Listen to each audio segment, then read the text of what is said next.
We'll be live in 3 seconds. I think we're live now. And we're live now. Nice.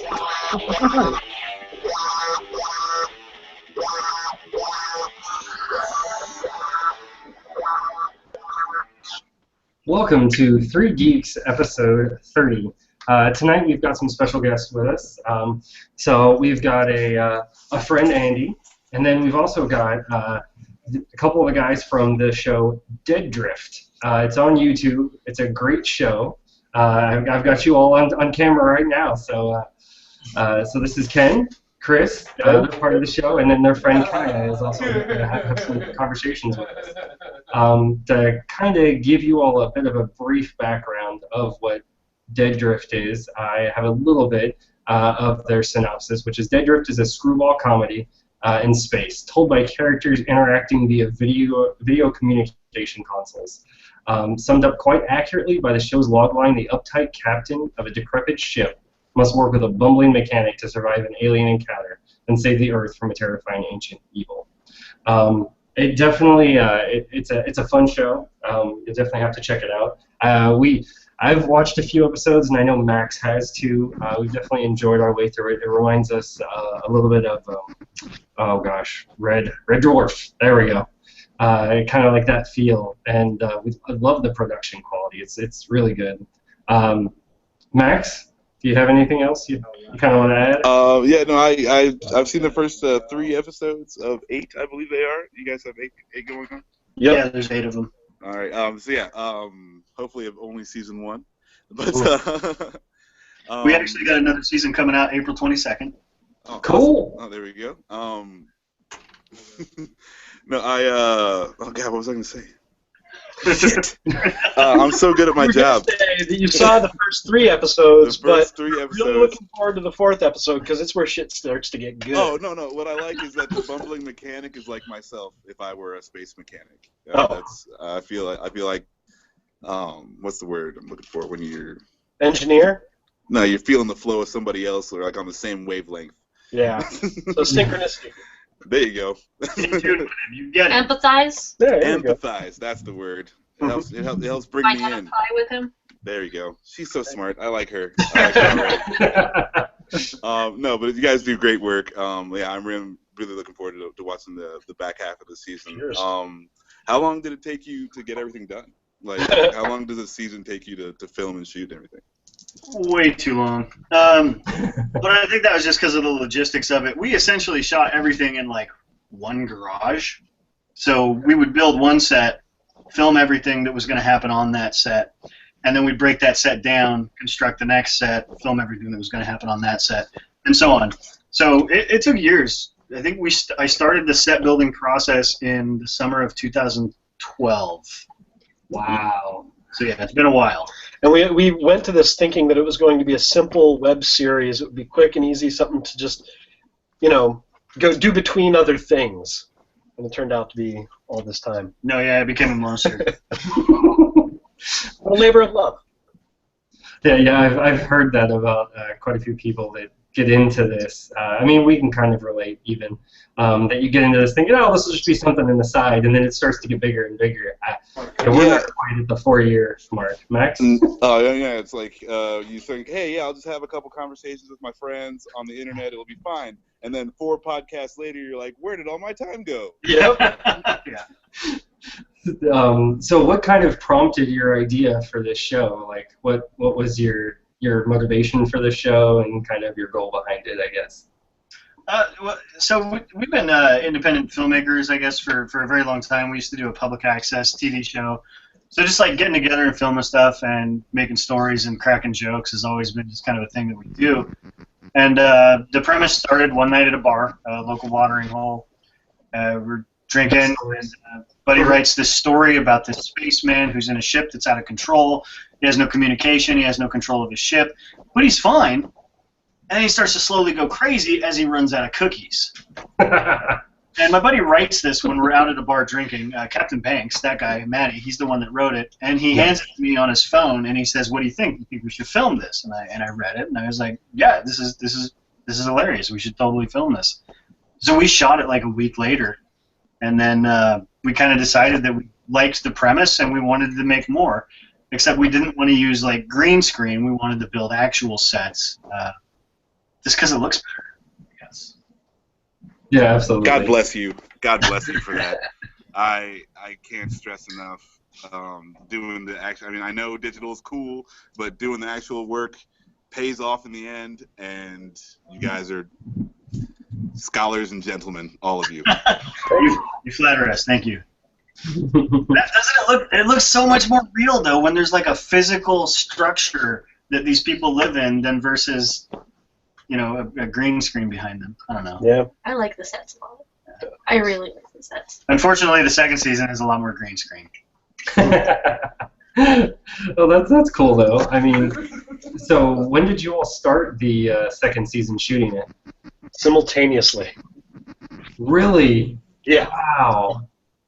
Yeah. We were going to just make it all as one season, but then we weren't going to get it all out if we didn't put something out, you know? Okay. I know what you mean. The only reason it was broken into 2 seasons is because I haven't finished editing the next 8 episodes. Oh, the joys. Yeah, I can definitely relate because when we first started, I was the technical person, and we started doing this completely audio only. Right. And yeah, we were editing, and it was taking me forever to get the episodes out. They're like, "Where are they? Where are they?" I'm like, "I'm sorry. We've got to find another path." We recorded this like 2 days ago. Where is it? Oh my goodness, he was terrible. We had to get the whip out. It was a Nice. whole messy, ugly situation, but he's much better now. That's good. Whipped them into shape. So, is there a plan to do any more episodes after this? Kind of on the fence about it right now. Okay. We've got some ideas. It would be fun to do a 3rd season. We'll see what happens. Yeah, we've got the ideas for a really strong story arc, but we don't know if we can commit another 5 years to put another season. We want to do other stuff, you know. We want to make more movies and more comedy and everything. On this project for 5 years, and it's kind of starting to get to the point where I'm like, you know, it might be nice to do something different than this, because it's a long time to work on one project. Yeah. All right. So, kind of speaking towards that, how do you guys feel about the new state of TV? Like, you know, we're getting the Netflix style show where it's 13 episodes dropped all at once. When you have the BBC style episodes, it's 2 to 6 episodes in the season, but they're all like 4 hours long. Yeah. I'm excited and Have scared. you guys thought about playing with your your episode length, the way you put it out? Have you thought about changing that up a little bit to kind of help tell the story or change up how you tell the story? I think actually, yeah, you've done a lot of thought about that. Definitely given us some thought, and I've talked to a couple other web series creators who have decided to go the Netflix binge watching route and drop everything all at once versus releasing it on a weekly schedule, kind of the way we do. I think for our level of how many people we have watching, releasing on a weekly schedule actually benefits us because it gives people time to build a little anticipation. Whereas, I mean, if we were like Daredevil Season 2, you drop it all at once and then watch it in one night and eat a pint of ice cream and hate yourself in the morning. I love that feeling. That's a good, like ice cream and beer and Daredevil is how I roll. Yeah. Man, I was like, I'm ready for Punisher now, Oh, yeah, you're not kidding. That show was amazing. Yeah, absolutely. Yeah, too bad we didn't have you on, I think, last week. Last week is when we did our Daredevil kind of talk about and talk through, and so good. So good. I think also the format is still changing. It's kind of solidifying now with shows like Daredevil and dropping things all at once. But I'm really hoping that we won't go from a format of I'm paying this much for a bunch of crap I don't want on cable to I'm paying the same amount for less material through these 5 different subscription services. I'm hoping against that, and I'm also hoping maybe there'll be a change where instead of dropping a whole season all at once and then having to wait a year, you drop a quarter of a season, but you still have a 23-episode season. Hey man, why do you hate me? Don't do that. Don't hate me? Because I mean, I would rather wait just a couple months to see the next 4 episodes. No, I'm with Max. Then wait a year, Max. man. Drop it all at once. Yeah. Yeah, I mean, I see what you're saying. Like, yeah, absence makes the heart grow fonder, but my heart has grown fond enough. Drop it now. Exactly. Drop me the daily footage from the shoot. I'll watch it all. It's not about the dropping it now. It's about the anticipation for a year. That's what I hate. Well, yeah, I could just watch it every day for a year, though. Okay. I think if there's enough quality shows, like you get Daredevil, then you get Jessica Jones, and we're gonna have Luke Cage coming up in September, and then we're gonna get Iron Fist, and then you've got stuff like Kimmy Schmidt. So Yeah. I mean, no matter what you're doing, there's always like a new show dropping on Netflix that you can just spend a week or two on watching. Yeah. And so I think as long as there's new shit coming out that you can watch and keep up on, it's awesome. I love it. Like And the quality of there's new Netflix. Kimmy Schmidt coming out this month. That's gonna help me forget about Daredevil. You know? The quality that Netflix has been presenting has been phenomenal, in my opinion. It's really been above par for any television network that we've seen. So. Yeah, and the consistency has been amazing. Yeah. It's unusual. It's unusual because I mean even HBO doesn't have that kind of consistency that Netflix is getting on a month-to-month basis. They have a few good slates coming out, every so often, but it's impressive. And they're kind of getting into. I mean, they're even talking about getting into movies and starting to actually get into their own production and actually start maybe even releasing theaters, which to me is mind blowing. Yeah. Mm-hmm. I was like, how does that work? They've done a few movies like Beasts of No Nation. They've had quite a few original movies that they've done that have been pretty stellar. Back in the day, there was one when they first started streaming where Maggie Gyllenhaal played a prostitute who lost custody of her daughter. Have you guys heard of this? I don't remember what it's called. It was like Netflix's first original movie. I don't remember the name of it, though. Maggie What's it Gyllenhaal. called? Maggie or something?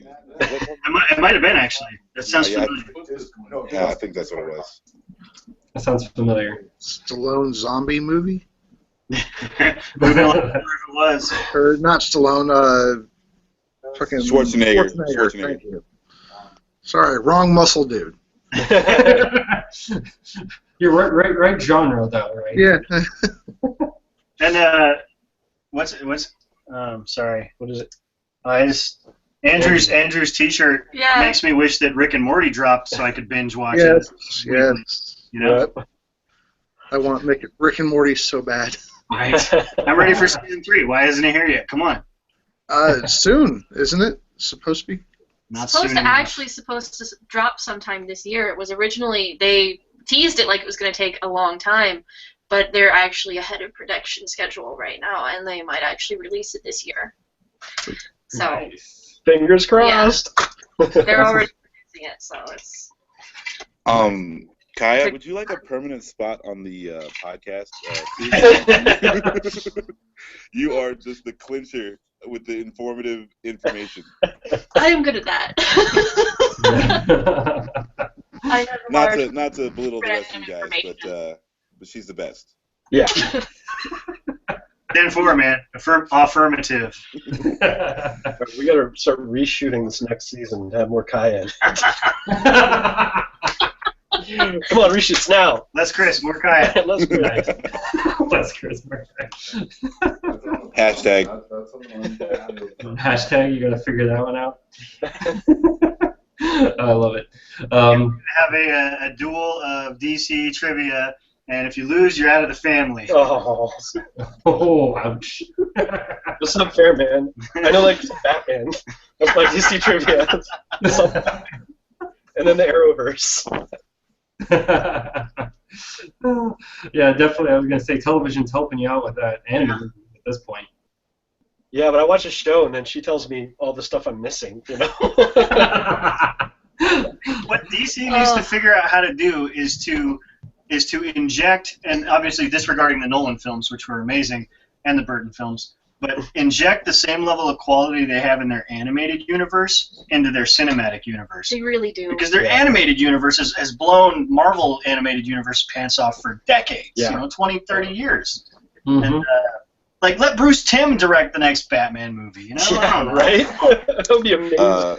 You guys are speaking my language right now. Yeah. I agree with everything. That's the DC animated universe is some of my favorite stuff to watch. Yeah. And yeah, they just know how to do. With the exception of these last New 52 movies, but other than that, like they're pretty much just swinging for the fences every time. Yeah, they really do need to get some of those guys. Think outside the box. Get some of these guys involved at least. Yeah. Yeah. Like, if you watched any Marvel cartoons, they're not very good. They're just not. Marvel cartoons have never been good either, but we watched them because that's how we could see Spider-Man. I don't know, Wolverine. the Spider-Man cartoon that's out right now. Is it good? I like it. Okay. I like it, and I'm a DC person. Okay. And I like this Spider-Man. I'll have to give it a Spider-Man watch cartoon. then. I think it's clever. The main thought in my head when I walked out of Batman vs Superman last week. Oh, it was Tuesday, and I felt like such an asshole. But like the thought at the top of my mind was make mine Marvel. That was where I was at. That's where I was at with it. Yeah, I mean, that's kind of how we all kind of felt of it. There was so much possibility and potential there that was just left unfinished. Kind of like Star Trek Voyager. Oh. There's some shots fired because a lot of people. I know some people that love that show. So, Andy, do you have any thoughts on kind of like the Marvel versus DC animated, or even the live-action Batman v Superman? The Marvel versus what? Versus DC, or even just getting into the live-action Batman v Superman, the last one that kind of came out animated. Yeah, well, the Batman v Superman. I mean, I thought it was a great Batman movie, but I mean, other than that, I don't really have much to say about it. There's just a lot of stuff that I just like. Why? And I don't know. I have to see it again, maybe. Yeah. I've only seen it once. Yeah, I mean, I can relate. Like, I wasn't as upset with it as Max here or even Dan, but I didn't really give it much more than a 6. I felt it was interesting. I think there's possibility, but I still didn't. I don't know. I've seen Zack Snyder talk about it, and he still hasn't sold me on it. Whenever I hear Zack Snyder talking about this movie, I feel like he's lying straight to my face. Yeah. Oh shit. I think that it's suffering from a lack of, from a poor execution problem. Yeah. I think that's what it's suffering from. I think it had a lot of potential, and there are a lot of things that are really subtle that if you like Superman or Batman, that you catch. But overall, I thought it was like, I liked it, but it had so much potential. Yeah, so much wasted potential. So much wasted potential. I see what Zach was trying to do, but he failed. Yeah. He failed at it. Which is really disappointing, because it could have been really good. I've been waiting for a DC movie to be really good. Well, I mean, I like those Batman movies, but they're their own thing. The Nolan movies are good, totally. Yeah. but they are their own thing. But did you see Sucker Punch? Sucker Punch. Right? I love Sucker Punch. I wanted to love Sucker Punch. I wanted to love it so much. But it was so disjointed. It was not. Yeah, I mean, it was a series of music videos. right, and that's the problem I had with the Batman movie, and why I'm not surprised about the drop in the tickets. Are we on this topic now? Yeah, go ahead. You can transition with the 52 million. So, with the Titanic drop in ticket sales, because nobody wants to go back and see this movie again. Star Wars did so well because I went and saw it 4 times. Everyone I know went and saw it 4 times. Like, the return viewership is how you make your money. Yeah. And I want to watch Batman vs Superman again, but I can't make myself do it. Yeah. Like, that's where I think. I honestly would like to see it recut as just the Batman movie and just see Ben Affleck as Batman, because I was impressed. I thought he did a great job of being old Batman. You know? Ben Affleck was awesome as Batman. Yeah. Except for the line, if there's a 1% chance that he could destroy the world, we have to take him out.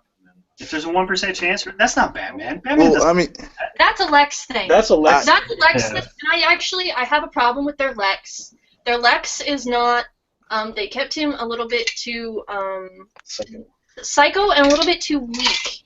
They kept him as a physically weak character, And Lex is not a physically weak character. He prides himself on being a very ideal specimen of humankind. That he's got this intense megalomania, and he thinks that he is the greatest thing on this planet. And so that's his whole thing, is that he likes to be he's physically fit. He's incredibly physically fit, on top of being some ridiculously high level of intelligence. They actually have an intelligence rating system in the DC universe. He's very high. He's very high. High on that scale, and I was so disappointed with their Lex. When she saw Ben Affleck working out in that montage, she was like, "That's not Batman. That's Lex. That's what Lex would be doing right now." Lex would be obsessing over Superman, trying to get as physically fit as possible, building that suit. Lex is the one who builds a suit to fight Superman. Well, Batman did too in the Dark Knight. He does. Which is where a lot of this came from. Generally the suit, when you think about the suit, it's a Lex thing. And so it was just, I was like, come on, why is Lex playing this weird... I didn't like the way that Lex came across. I like the Lex. I thought he was awesome. I thought Jesse Eisenberg did a decent enough job. It was an interesting take on Lex, but Lex Luthor in the movies has always been either old or frail. He's never been a physically imposing character. And but in the comic books he is. Oh yeah, totally, absolutely. I'm saying I don't know why in the movies they never go the other way. It seems like they always pick that kind of guy. You have Kevin Spacey, who's an older guy, not very big. You have Gene Hackman. You're not afraid of his. Really, Kevin Spacey was just playing Gene Hackman. Yeah. And then and then now Jesse Eisenberg, and So I see what you're saying with that. It would be nice if they would go against the norm and go with what it actually should be. Yeah. Well, he's such a more formidable villain that way. What about the Smallville portrayal? It was, I didn't watch Smallville. That's for losers. I only saw one or two. They got that right. Oh man, yeah. So, yeah, I had, for me, Lex Luthor. It would have been more interesting if he was physically imposing, but I felt they pushed him as too crazy because I can't see him running a Fortune 500 company. And being publicly, not just privately, publicly a little off balance and potentially, he might need some help. Yeah. I just don't see that happening. And that to me is they kind of made a point of showing it as if he had just walked into this money, like it was his dad's, and then he kind of inherited the whole shebang, so he was new to it. And then when he went to prison at the end, it was like now he's kind of come into his own. But I don't know, maybe a little too much on the crazy side, but overall I like Jesse Eisenberg's. Lex. Yeah, I liked his performance. Yeah. But I didn't like his Lex. If that makes sense. That makes sense. Yeah, I didn't mind his performance. I didn't mind his performance. I thought he made an okay Lex. It's just that I didn't like the Lex character presented. Very well said. You are challenging Kaya for the new spot on the podcast. That's awesome. Oh man, yeah. So that was the interesting piece that I agree with you, Max. That the fact that it's not surprising to me because I remember Jason calling me Saturday to tell me basically that it dropped from 162 million to 52, and I was like, I expected it because everyone I knew, no one really. I couldn't sell somebody to go watch it if they haven't seen it. Because I'm like, should you go watch it if you want to see some DC? I mean, maybe if you're really that interested and invested in DC and Batman and Superman, it's at least worth the spectacle. But if you're not invested to any of that, I don't really think the layperson has an interest. Yeah. It's like my brother goes to the superhero movies just to see explosions and people punching each other in the face, and he found this one kind of hard to watch, which I found very interesting. He's like, there just wasn't enough going on, to keep him interested. And he's like, I don't know if I'm getting old or if the movies are getting worse. I just can't tell. That's awesome. It definitely felt like a disconnected series of vignettes. Yeah. It was, I found a couple times where I was sitting there and I was just looking and I was like, I completely checked out. I'm like, I don't know what's going on, but I don't care. Like, I really don't. And that's a bummer. Like, keep me engaged. You know what I mean? Like, I want you to keep me engaged. The pacing was so weird because they'd have these long shots that were supposed to be really artistic and draw you into some emotion, and they were just taking forever. And then they would pack all this information into just a couple of seconds. Just So apparently the director's Yeah. cut's supposed to be like 45 minutes longer. which Oh, might jeez. make up for it. It's like Might some sort be. of weird reverse Quentin Tarantino. where- That's a good one, Max. Also supposed to be R-rated Yes, Yes, that's what I have heard. when it comes out. which, I mean, I guess I can see that because it's going to get darker, I guess. I don't know. Hopefully there will be more Batman beating people up. That was awesome. That's what I suspect. If it gets any darker, it's just going to be a black screen. Oh, oh man. We had to burn ward out there in Ohio. and speaking of, apparently the critics have scared Warner Brothers enough that they're now reshooting parts of Suicide Squad. I'm hoping that it's stuff that they had planned and it's not a reaction because they said they want to add more comedic spots. Now what that means I think could be up to interpretation because maybe they're realizing as you watch it it's still dark even though the trailer from my perspective still seems like it has some of those lighthearted moments. I mean that's the point of Harley Quinn really. Yeah. So I'm curious to see. I don't know how this is going to go. I don't know what your all's opinions are. Ken, Kaya, Chris, you want to? You saw every lighthearted moment in the entire film in the trailer. So that's why they're doing reshoots. Like That's what I every think, joke, too. every light moment is presented in the trailer. And they're like, we need more brevity in this. Because that's what's selling people on it right now is this trailer, and this trailer is funny. Oh, maybe we should make the rest of the movie that way. I'm really iffy on this new Suicide Squad Super movie. iffy. I'm really iffy on it. Say why? Yeah, why? I'm curious to hear why.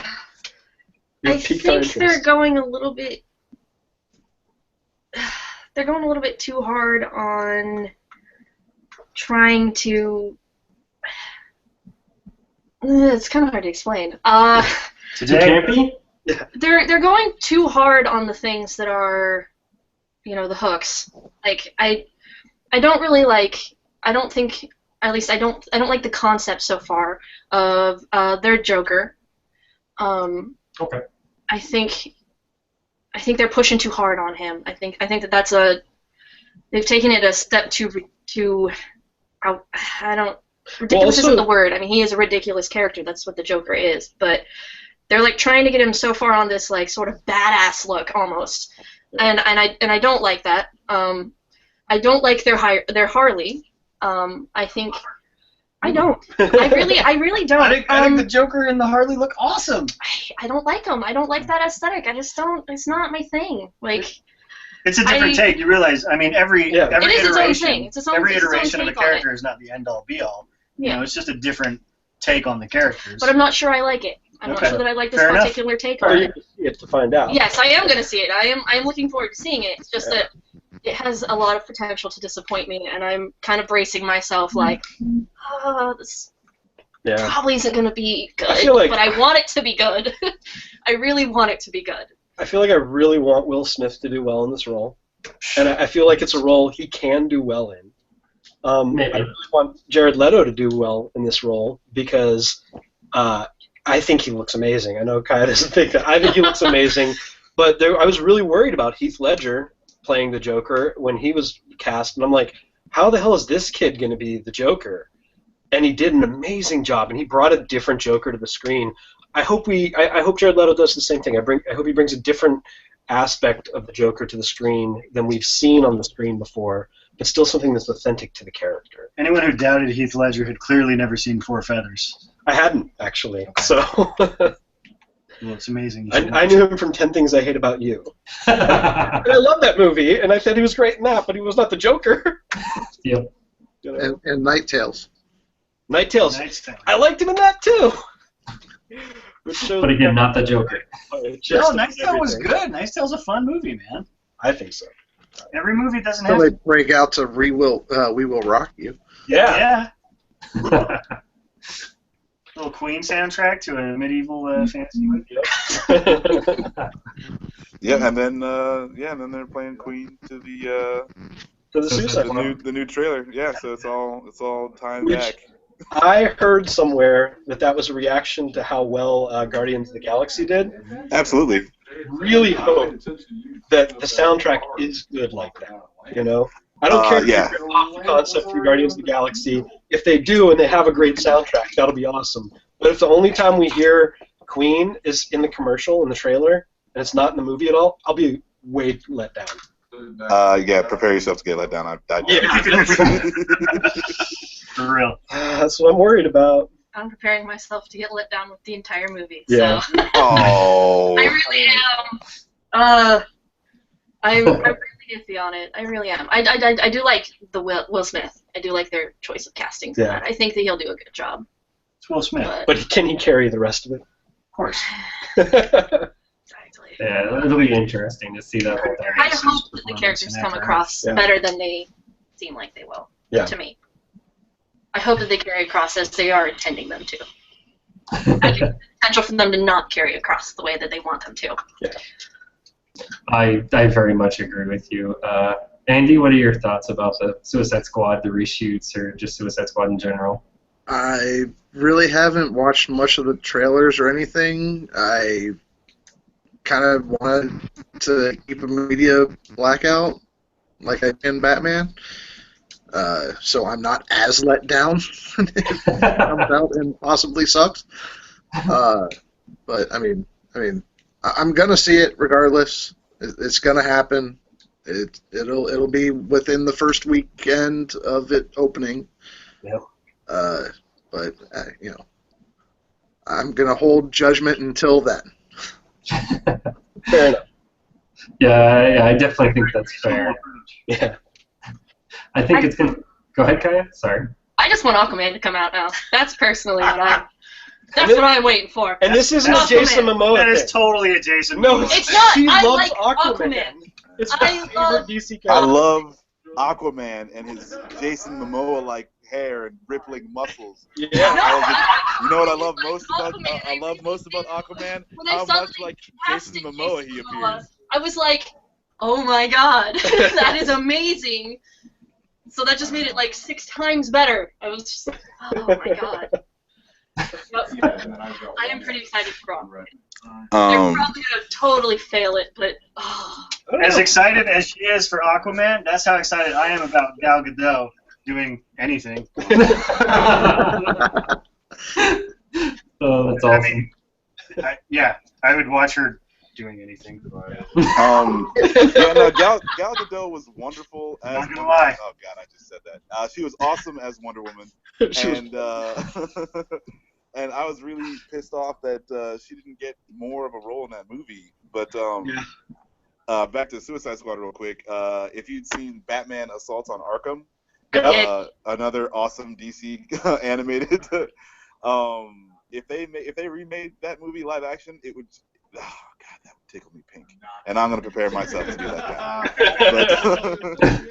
But they've already done a great Suicide Squad story, and I feel like all they gotta do is just steal from themselves, Right. and they can make a good movie. if they just read that, that'd be great.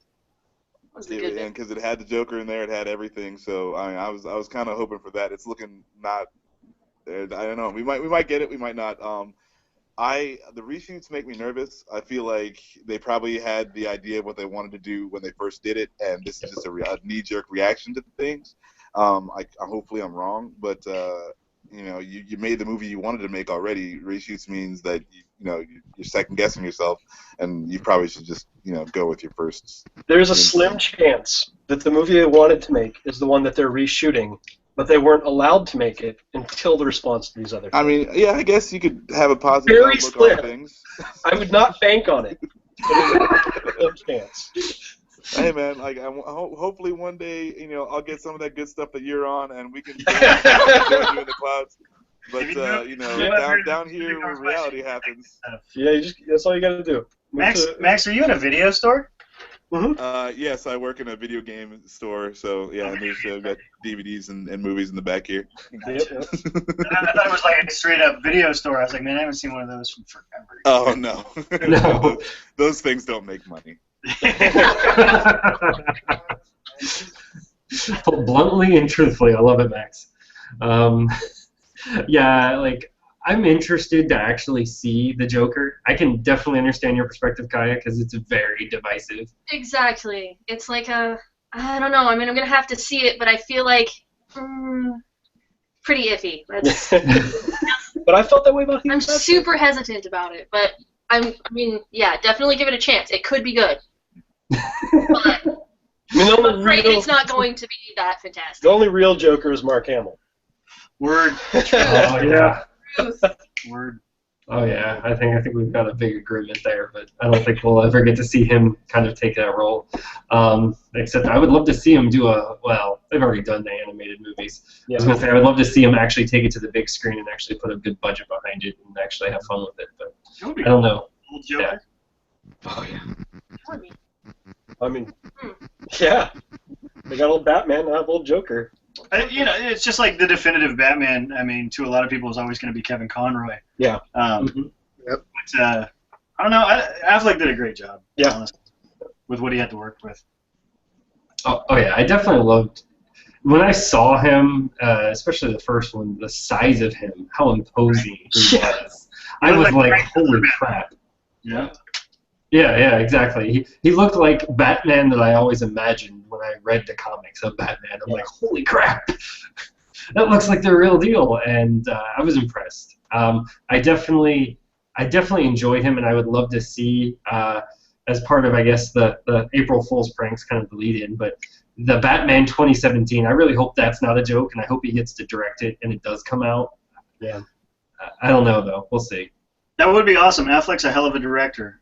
Hopefully the producers don't, get their talons in on it too much and just let him do his thing. Yeah. I think he can make a pretty kick-ass Batman movie. Yeah, that's actually kind of what I was wondering about both of these movies, was how much Warner Brothers actually had their hands in Suicide Squad and previously Batman v Superman. I kind of feel like Ben Affleck played an amazing Batman despite all the other influences. Like, I think he probably did even better than we saw, but he's still shown through. Like, if that makes any sense at all. Mm-hmm. Yeah. Yeah. So our next little segue is kind of going into April Fool's pranks. I remember when I was younger, and this didn't really exist. But now you have the internet and April Fools, and you basically need to read your news on April 1st with a bit of a comb and actually think about, wait a minute, what am I reading, or is there something obvious in here that this is April Fool's? I want to kick it off with let's see, the one I actually enjoyed, well, not enjoyed, I guess got bitter the most about, but enjoyed later for kind of what they actually made, was the Star Wars live action done by IGN. It was actually a pretty damn good production for what they actually, just as a joke, basically. And it wasn't until about 5 seconds in, I was like, really? They're making a live-action Star Wars? Holy crap. And I looked down, and I'm like, oh, wait, it's April 1st. Oh, this isn't real. And I watched it, I'm like, oh, coming out May the 4th. I'm like, yeah, that's definitely not real. Disney's not letting that pass. They've been advertising that left and right. I don't know, did you all get a chance to check out any interesting April Fools that really kind of caught you by surprise? Andy? No, nothing. No, not really. Ken, Chris, Kaya? I caught Jimmy Kimmel's Trump. He made a video that was actually quite convincing. That was supposedly of Trump admitting that his entire campaign was an April Fool's joke. That's awesome. And it was so good that it actually had people questioning whether or not it was an April Fool's joke. It was pretty good. Like, it's kind of meta. I was like, oh, there's no way that that's real, but I wish it was real. But the fact that so many people are like questioning whether or not it was real is what's really interesting. Yes. Yeah, that is it's just so right. Like when Chris said that's meta, that's like so true. And what's funny, Kaya, and I was surprised Max didn't come in, is because Max has a running thing of trying to find ways to mention Trump in our podcast. See, I'm telling you, dude, Kaya, she's just fighting for that spot. Like,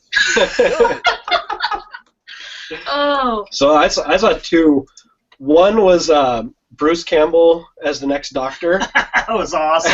Oh yes. Yeah. I was like, oh, that sounds really cool. And then the other one I thought was an April Fool's Day joke was live action Full Metal Alchemist, but apparently I just saw it on April 1st, and it's actually a real thing. So, I assumed it was not real, and was apparently. Man, I don't believe a goddamn thing I read on the internet on April 1st. That Yeah, Firefly thing from a few years back, Netflix is like new episodes at the bottom of Firefly, and after that I was like, no, I'm done. April 1st. I don't believe anything I hear. Yep. Morgan Freeman dies every year on April 1st. There's this image meme I saw of Worf, and it says, "You must think me a fool to make your lies so transparent." And I'm like, that's how I feel on April 1st with everything on the internet. Yep. Don't believe any of it. None of it. Firefly. Anyways. Yeah, they always, anything you see on the internet should be taken like anything you are on April 1st should be taken like anything you read on The Onion. It would be, I think it'd be really funny if on April 1st The Onion did On actual the internet news. comes the Onion. Yeah. The Onion just takes over the internet. That's 100% truth right there. Yeah, I like your idea, Max. That if on that day The Onion actually did real news, That would be funny. amazing. That would be amazing. Yeah. That would be really funny. Oh man, but yeah, and then the other one that I got a chance to see a little bit of it was John Stamos, basically the mockumentary, really, but basically John Stamos, a human being, and Netflix has gotten really good at doing these silly, over-the-top things. I mean, an example is kind of like what Kent was talking about, the fact that they posted new episodes on their Netflix. I remember one time, I don't remember what they did. They changed the categories around. I actually liked it. I was like, wait, can we keep this? Yeah, I remember that. And they're like, oh, that's April Fool's joke. I'm like, wait a minute, bad April Fool's, bad It April was Fool's. all based on Arrested Development. It was showing you like what Job watched and what Buster watched. I think I remember that. It was like last year or something. Exactly. And this year, I think they added comedies John Stamos would like and dramas John Stamos hates. I did Tobias one. Here's what Tobias watched. And I'm like, no, those are not the videos I'm looking for. Oh man. But yeah, on April Fool's, the internet is a giant troll, for better or worse. It's kind of like The Purge, you know? April 1st is like the actual purge for the internet to like get all the trolling out, you know? Oh It God. allows the internet to function the other 364 days of the year. The yearly purge on April 1st. That's fucking great. I'm It is. So we glad, should write a movie about glad that. you guys thought of that. That was good stuff. Yeah, I was gonna say that sounds awesome. Oh my gosh, I was gonna say that sounds exactly like a great, basically kind of stand up of the Purge. It's so oh my god, so perfect. Speaking of a movie that continues to get sequels. Right? Another one of those coming out. Yeah, and coming There's out to another theaters purge this time. coming. Is there really? There's another purge. Yes. Oh man, there's another purge. Are we watching the commercial? I feel like it was Yeah, like I that was Deadpool. We were so. watching Deadpool, and That's right. There was a Yeah, purge there was a- Independence Day yep. or something. Yeah. yep, Right. there's another purge. Like, coming Mr. out. President, you know, it's the purge. What was really funny was that there was also a preview for a joke movie making fun of the purge just before the actual Right. purge commercial. Oh, that's awesome. I didn't get a chance to see that. I'll have to look for that. There's a comedy. It was like a parody it- Purge movie. yeah, it was like a kinda parody Purge It felt like movie. Scream almost, or You want to flash back to 3 days ago when you were still alive? Fucking already good at best, man, honestly. Oh, that's so true. That was a good episode. Purge Planet, Morty. Oh man, but yeah, so that's definitely interesting. Yeah, I definitely remember. I don't remember that comedy. I'm gonna have to look for that and say what you did when you talked about that. That reminded me of Seth Rogen's new comedy Sausage Party coming out. Oh my god, that looks hilarious. Yeah, That looks That- pretty. yeah. that still blew me away because for the first 30 seconds I didn't realize it was Seth Rogen comedy, and I'm like, oh, that's somebody at Disney got away with something very naughty. And then they're like, I can't wait to see Sausage Party. That movie's gonna be hysterical. Yeah, I didn't see the trailer until after I heard you guys talking about it, so I knew the Seth Rogen I movie. figured like that movie, Sausage Party, is like if they filmed a Toy Story that was only in Sid's room.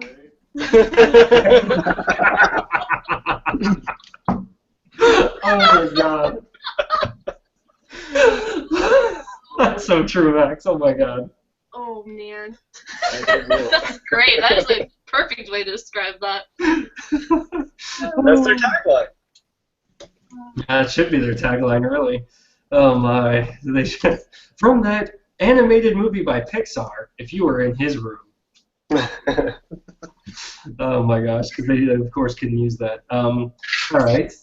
So I've got one more topic that I kind of want to bring up and kind of mention, see if you all, what your opinion on this is, because I don't know, I'm interested, but this is video game news. And basically, Capcom is going to be bringing Mega Man and Monster Hunter to mobile platforms. And when I say mobile platforms, that doesn't mean 3DS or PS Vita or anything like that. It actually means phones. Mega Man I can see working, but Monster Hunter, I've played a little bit of that. That seems a little too tactical. They did didn't Nintendo do Pokemon? Isn't that a thing that's going on right now? They did a puzzle game, and then I think they're gonna do a is it augmented reality game? I thought that one was actually a Google April Fool's thing. No. Where they had the wasn't. Google Maps There integration. was one, but they're actually doing another one. Oh, they're doing another one now. Okay. Nintendo For is. real after it was an April Fool's Day. Which actually, that was an awesome April Fool's joke, actually, too. Google has That some worked. of the best. Like,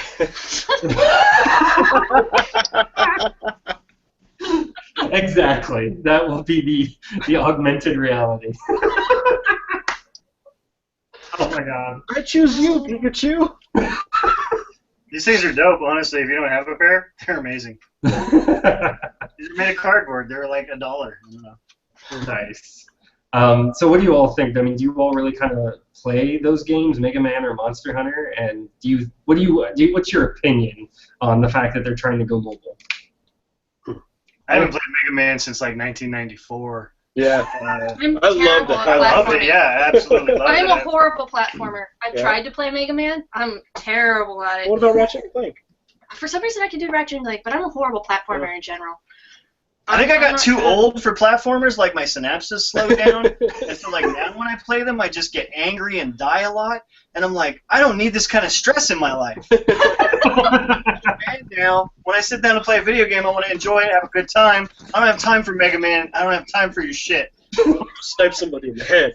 I came to that realization with Mega Man that you're talking about when I was like 10.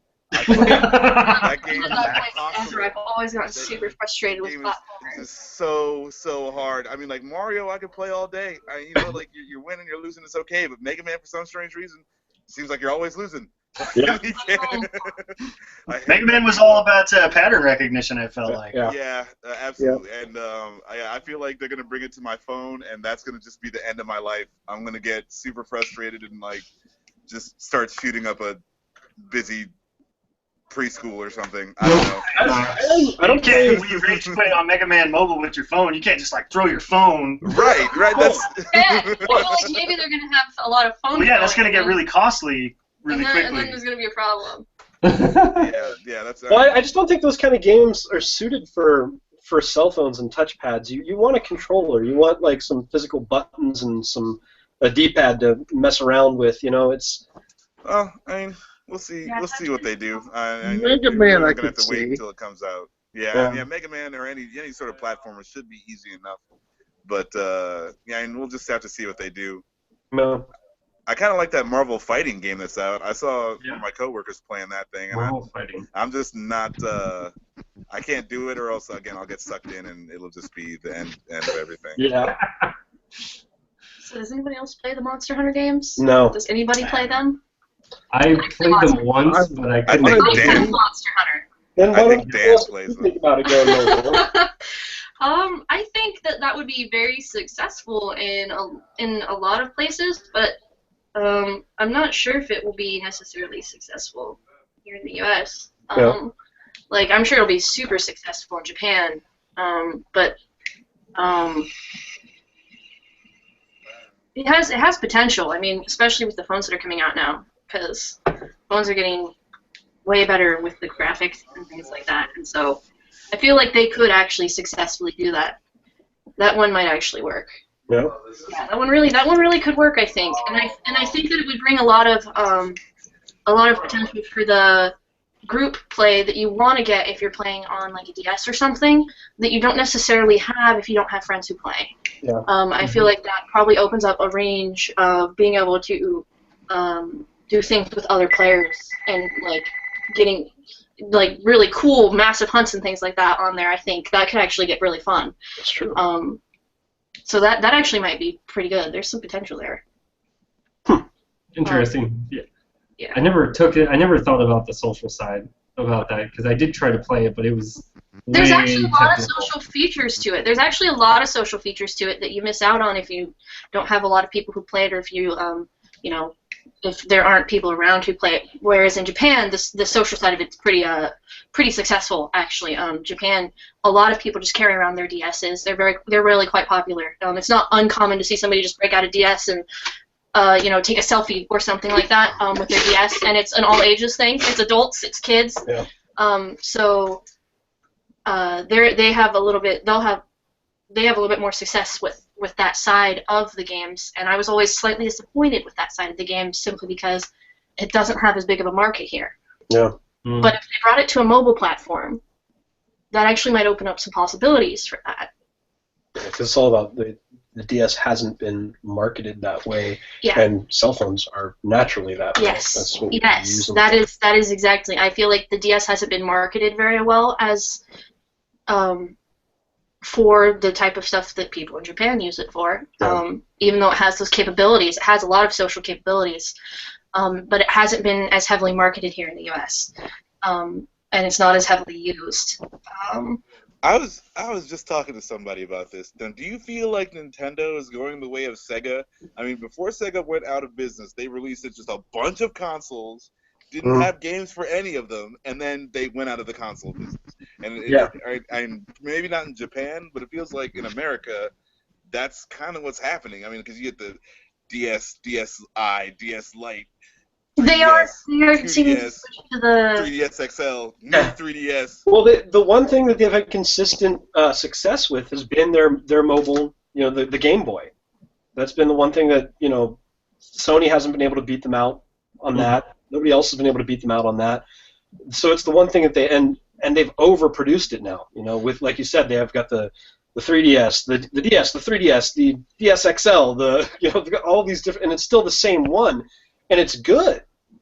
That they've got a strong, stable system that they haven't had to upgrade for so long, but they're still putting out new versions of it. Mm-hmm. Yeah, I could see them going the way of Sega and just being a software company because they have some titles that's what sells. Like, I love the Zelda games. I love the Metroid games. I love Mario. Well, Those you the only Wii get U is actually a lot more successful than you think it is. The Wii is one of the most purchased consoles. worldwide. Yeah, worldwide. Yeah. But it's actually a lot more popular here than a lot of people realize. A lot Well, of people my mom have has a Wiis. Wii. A lot of families have Wii. Yeah. A lot of people have a Wii.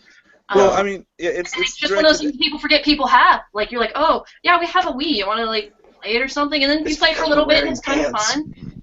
But, the... Truthfully, my Wii hasn't been played with in like 3 years. I'm not even like. The Wii U, that works on so many I've levels. gotten to play it myself, but I know a lot of people who didn't care for the Wii who like the Wii U. Oh. I rushed out and bought a Wii when it first came out, and I played it, and I was like, man, now I gotta go get a real console because this. Well, I mean, I think the problem with the Wii is that.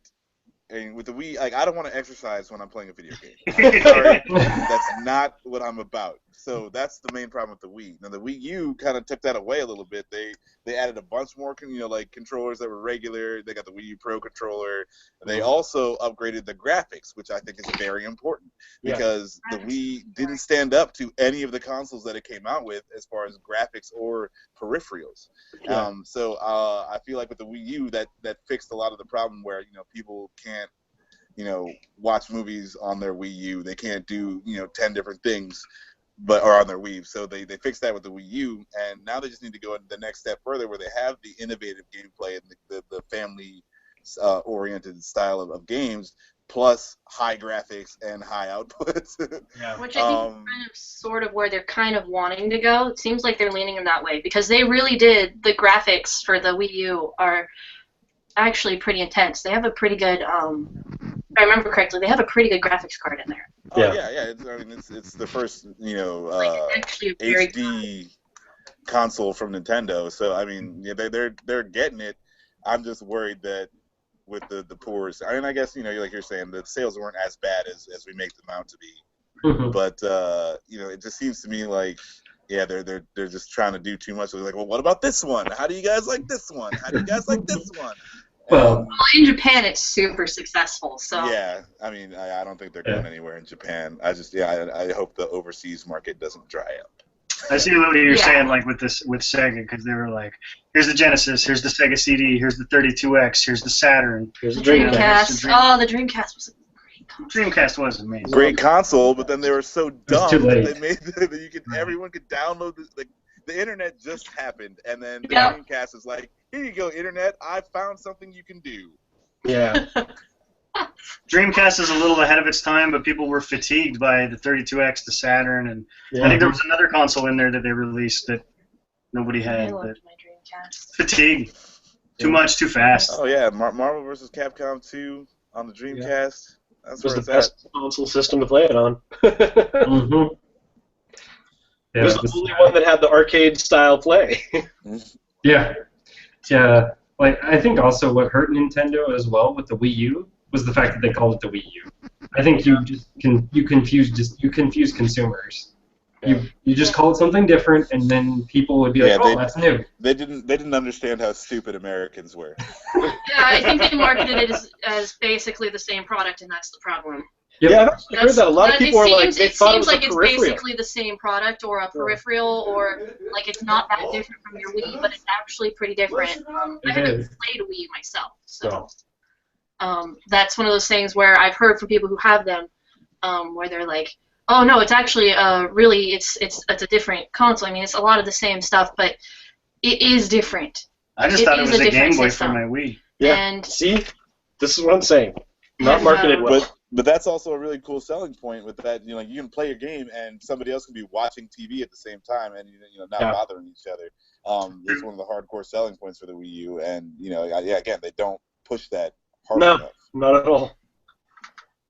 And I mean, what could have been an interesting and really cool and innovative tablet controller, they just left there as well, which hopefully in the future, Nintendo with their next console, because I really love it when Nintendo does well, just because it challenges the other Microsoft and Sony to actually do better and do something interesting and make better games. So we'll see. So I think that's it as far as topics. I don't know if anyone has anything they want to bring on or chit chat about. I mean, I guess if you want to go into Rick and Morty a little bit more. Who doesn't want to go into Rick and Morty a bit more?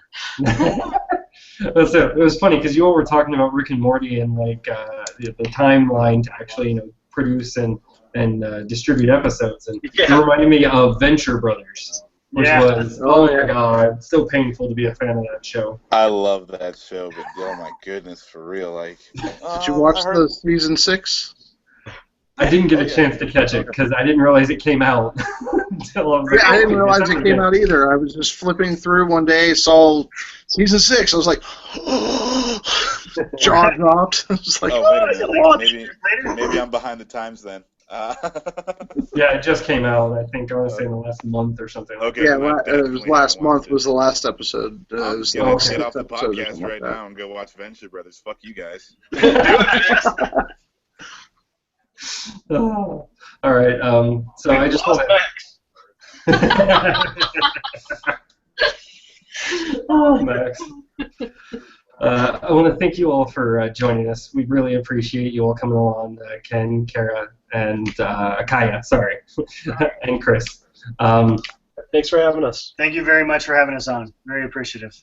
No problem. Definitely check them out. We've actually included that in the link to your first episode, so that way people can start catching up on Dead Drift, as well as I believe we actually hashtagged or oh gosh, I don't know. Basically, what you do with Twitter, because I'm not Twitter eloquent or Twitter educated. We twittered something. Which I think, because I think you all have I think it's at Dead Drift Show. Yeah.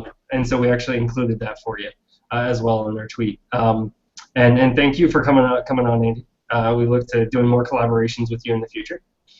And thank you all for joining us. And as well, if you are interested in audible.com, definitely use audibletrial.com and 3 Geeks Podcast. You can get your free month subscription, and then if you actually continue on, you actually donate a little bit to help our podcast out, so we would appreciate it. And then I'm also going to have in the description, I can't remember what it is, but TeePublic, which is basically you can go and get T-shirts or I think phone cases or various things. What's that, Max? I just wanted to say that we'll have the results of who's on the podcast between Chris and Kaya next week.